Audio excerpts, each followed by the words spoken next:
Hi, my name is Felipe Rodriguez. I am in the sound department and this is my studio.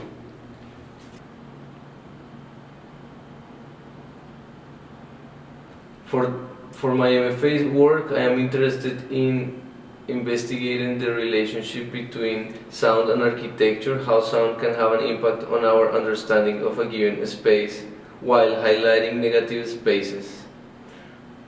My practice in general is not limited to this investigation. I am also working in social practices which allow my work to shift from public to private contexts.